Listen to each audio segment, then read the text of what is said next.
Hello friends, it is English teacher channel for good English.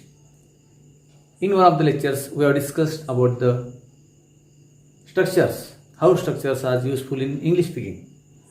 We must have some structures to express the situation in the words. So by using different words in proper order, we make structures. And there are many structures and those structures are useful in good language. So in today's part, we are going to discuss how to speak good English part 2. So let us begin.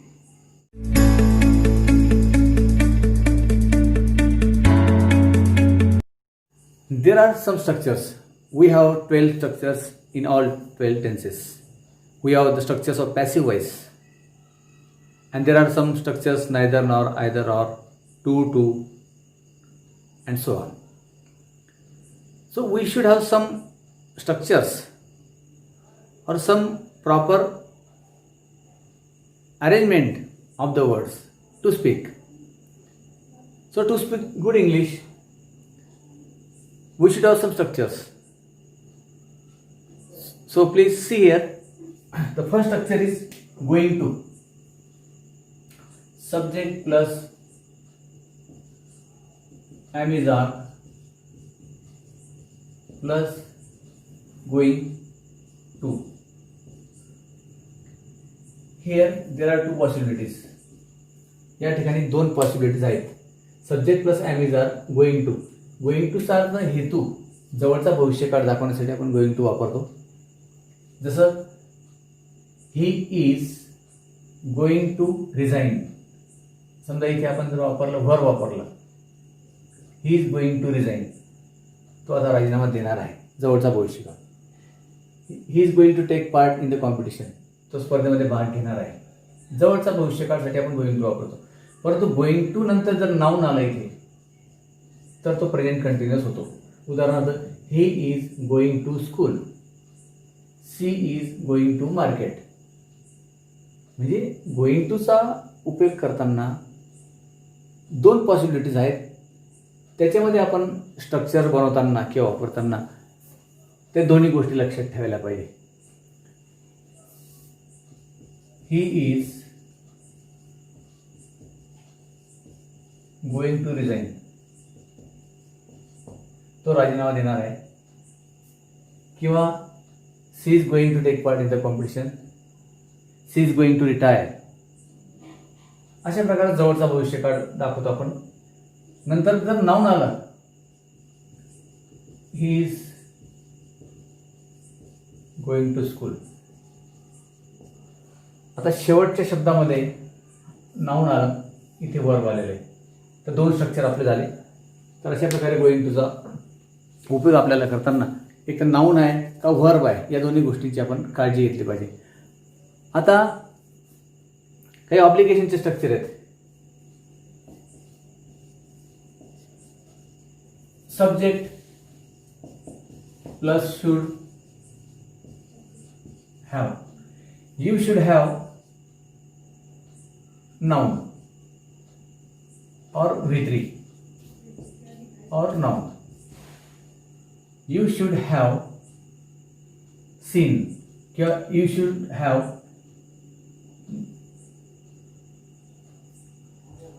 You should have come, म्हणजे तू यायला हवं होतं. You should have had a car, तुझ्याकडे car असायला हवी होती. You should have organised a party, तू पार्टी ऑर्गनाइज्ड करायला हवी होती.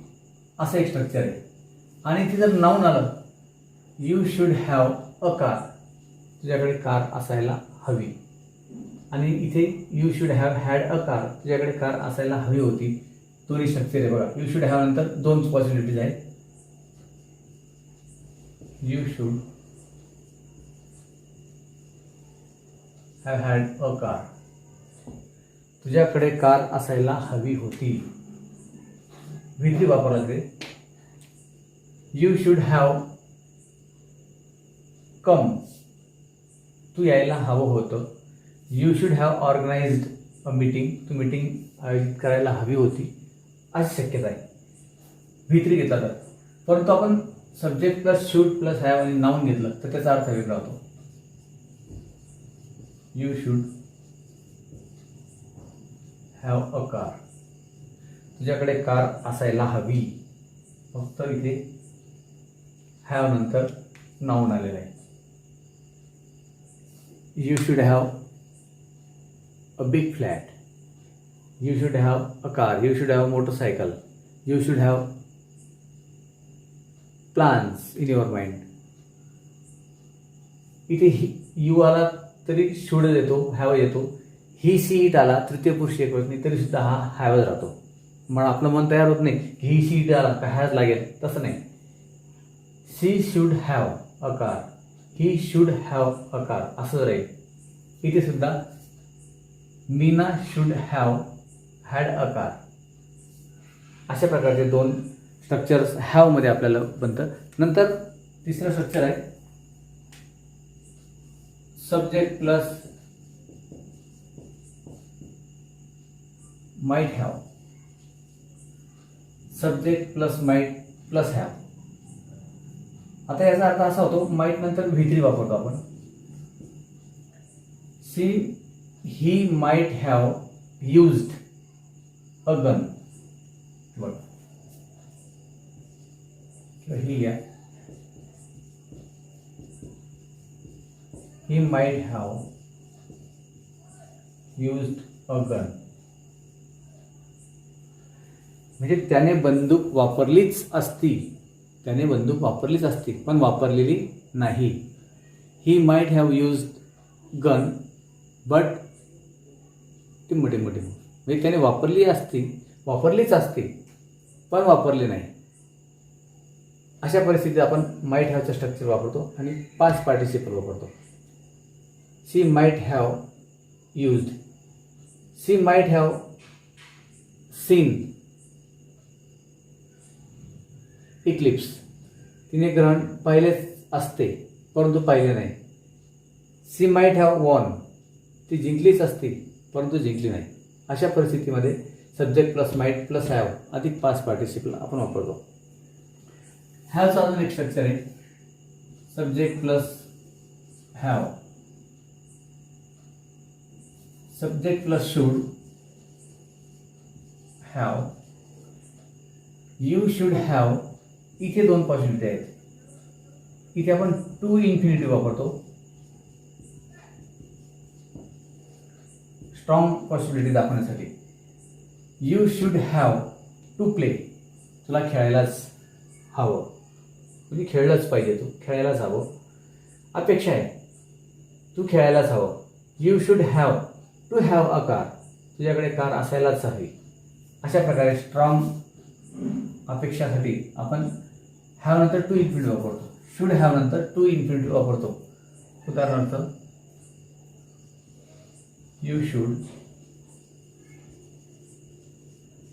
Have to come. You should have to come infinitive वापरला. तू यायलाच हवे. आणि you should have to have पण वापरू शकतो. You should have to have a car. तुझ्याकडे कार असायलाच हवी असं पण एक स्ट्रक्चर वापरू शकतो आपण. नंतर आपण शुड हॅव नंतर V3 वापरतो. हा एक प्रकार आहे. हा प्रकार आपला झाला इथे. शुड हॅव नंतर V3 वापरतो. They should have past. ते पास झाले असते परंतु झाले नाही.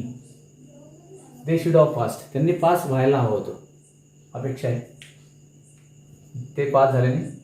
त्यांनी पास व्हायला हवं होतं परंतु झाले नाही. जसं या ठिकाणी तुझ्याकडे कार असायला हवी होती पण नाही आहे. इथे सुद्धा त्यांनी पास व्हायला हवं होतं परंतु ते पास झाले नाही. म्हणजे बघा स्ट्रक्चरमध्ये थोडा फरक आहे. मग चांगली इंग्लिश बोलण्यासाठी हा जो फरक आहे अगदी बारीक फरक तो फरक आपल्याला लक्षात आला पाहिजे. आणि हा फरक जर लक्षात आला तर आपल्याला दोन्ही गोष्टी करेक्ट बोलता येतात. त्याच्यामध्ये मराठी सेन्स पण आपल्याला दाखवता येतो आणि इंग्लिश सेन्स पण दाखवता येतो. नंतर सब्जेक्ट प्लस वुड, नंतर हॅव अधिक विक्री. म्हणजे या ठिकाणी I would have registered my name, मी माझं नाव रजिस्टर्ड केलं असतं. कंडिशन असते याच्या अगोदर, जर मी वेळेवर पोहोचलो असतो तर. Had I reached there in time I would have registered my name. Had I got money I would have gone to Mumbai. If I हॅडचा बोलण्यामध्ये हॅड आय करतात. If I had reached railway station I would have caught railway. इफचा लोप होतो बोलण्यामध्ये आणि verbal करतात I हॅडचा. Had I got money I would have gone to America. Had she scored good marks she would have got a job. अशा प्रकारची रचना असते. याच्यामध्ये वुड हॅव अधिक वित्री म्हणजे she would have got past participle a job, तिला job मिळाला असता. इकडे एक क्लॉज असतो, जर तर मधलं वाक्य, तिला जॉब मिळाला असता पण मिळाला नाही. अशक्य परिस्थितीत जर तरची तिसरी कंडिशन आहे. नंतर एक मस्ट हॅवचं स्ट्रक्चर आहे. Must have subject plus must plus have अधिक विक्री. यू मस्ट हॅव वॉन, तो जिंकलाच असेल. यू मस्ट हॅव सीन और he must have seen a war, त्याने युद्ध पाहिलंच असेल. अशा प्रकारे you must have celebrated a birthday, तू वाढदिवस साजरा केलाच असेल. अशा मस्ट हॅवचं एक स्ट्रक्चर असतं. नंतर डबल हॅडचं एक स्ट्रक्चर असतं. हॅड आपल्याला पटत नाही, परंतु हॅडचं पण एक स्ट्रक्चर असतं. Subject plus had plus had plus विक्री. दिस इज विक्री. सी हॅड इथे नाऊन असतं किंवा इतर कुठलाही भाग असेल. हॅडचं स्ट्रक्चर असतं.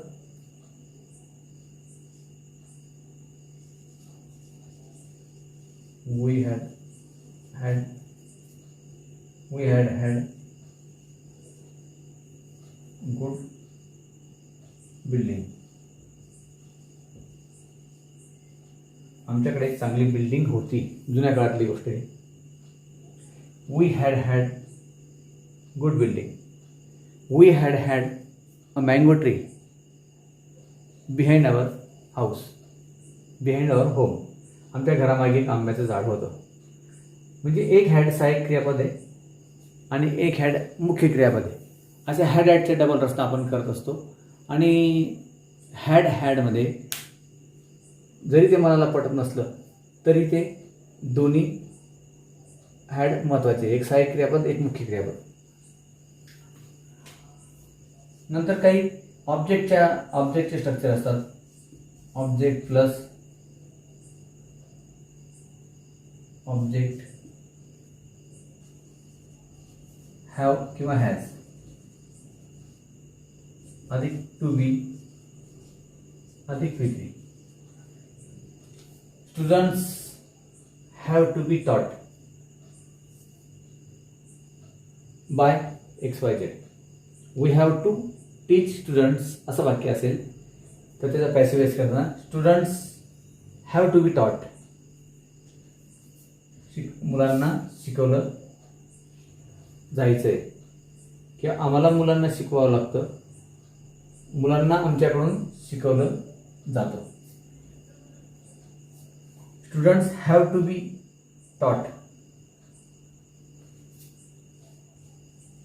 स्टुडंट्स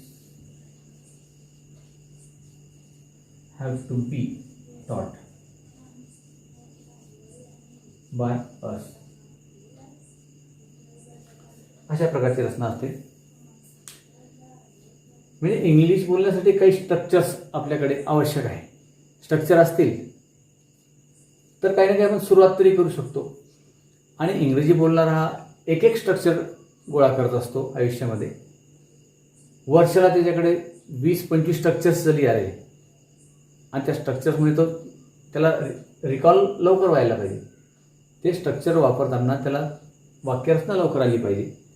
आणि असे स्ट्रक्चर्स मिळवण्यासाठी गोष्टी वाचल्या पाहिजे विद्यार्थ्यांनी. गोष्टी जो जास्त वाचतो त्याच्याकडे वेगवेगळे स्ट्रक्चर्स येतात आणि त्या संदर्भामध्ये तो स्ट्रक्चर शिकतो. लँग्वेज ही त्या संदर्भामध्ये शिकली जाते आणि साऊंड आणि ऑब्जेक्ट याचं कॉम्बिनेशन आपण शिकत असतो. उदाहरणार्थ कम हिअर. आता कम येण्याची क्रिया आणि हा साऊंड हा तिथे मॅच होतो. तसं गोष्टीमध्ये प्रसंग आणि त्या ठिकाणचं स्ट्रक्चर हे मॅच होत असतं. म्हणून भाषा शिकणाऱ्याने गोष्टी शिकली गोष्ट वाचली पाहिजे.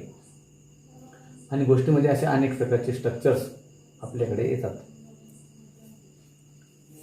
तर आजच्या व्हिडिओ लेक्चरमध्ये स्क्रीनशॉट तुम्ही घेऊ शकता. How to speak good English part 2. वेगवेगळे स्ट्रक्चर्स आपण जमा करतोय आणि त्या स्ट्रक्चर्सचे वेगवेगळे वाक्य आपण बनवायचे आहेत.